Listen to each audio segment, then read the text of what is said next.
Presented by RS Films Dharhara.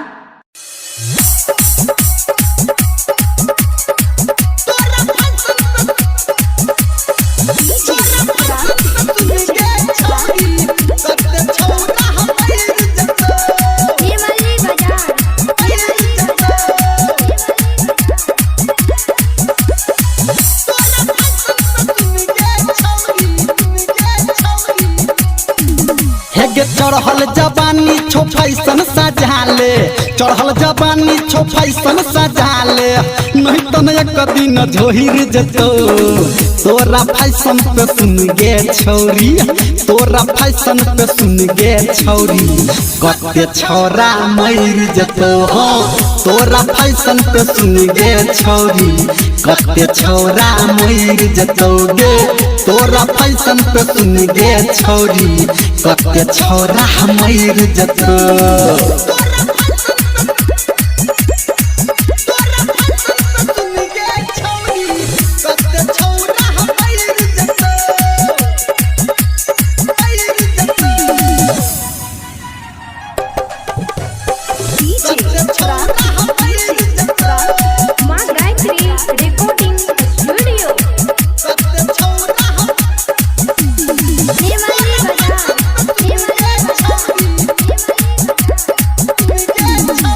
Jeans पहिनला waste पहिनला केला आँख में काजर गे आ मुँह जे धोबही फेसवास से कर लगबे छट गे कर लगबे छट गे कर लगबे गे हाँ जीन्स पहिनला भेस्ट पहिनला केला आँख में काजर गे आ मुँह जे धोबही फेसवास से कर लगबे छट गे बाटू पे चलबे जते तू उठबे ओते नाम तोहर चोहिल जतो तोरा जवानी पे सुन गे छोरी कते छोरा मर जतो गे तोरा जवानी पे सुन गे छोरी कते छोरा मर जतो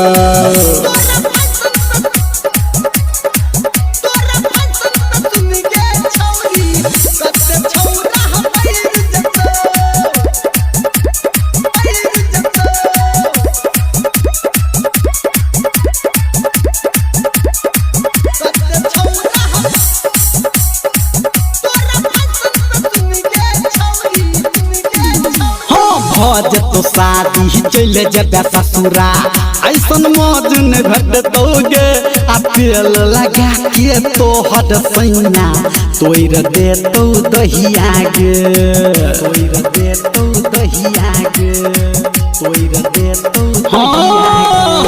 भज तो शादी चले जबे ससुरा ऐसन मौज न घटतोगे तेल लगा के तोहर सैना तोड़ दे तो दहिया गे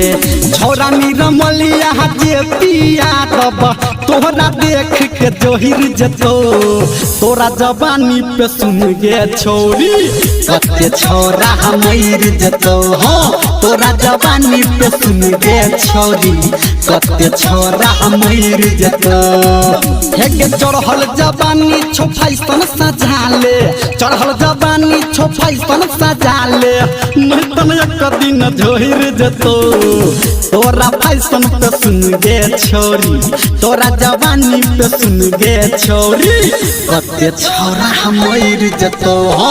तोरा जवानी पे सुन गे छोरी कते छोरा मर जतो हो तोरा फैशन पे सुन गे छोरी कते छोरा मर जतो बुझली गे।